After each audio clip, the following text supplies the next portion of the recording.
ഒരു പച്ചപ്പുള്ള കാടിന്റെ അരികിൽ ഒരു ഉറുമ്പിയും ഒരു പുൽച്ചാടിയും താമസിച്ചിരുന്നു.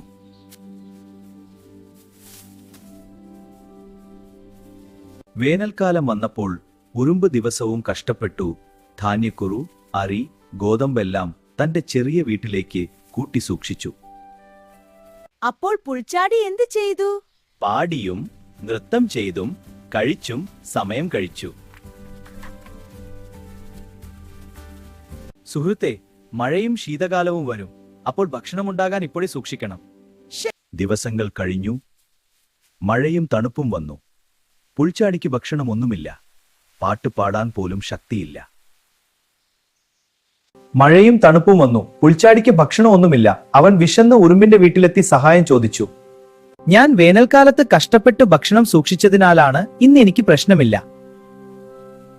എന്നാലും ഉറുമ്പ് നല്ല മനസ്സോടെ പുൽച്ചാടിക്ക് കുറച്ച് ഭക്ഷണം നൽകി. നന്ദി ഉറുമ്പേ.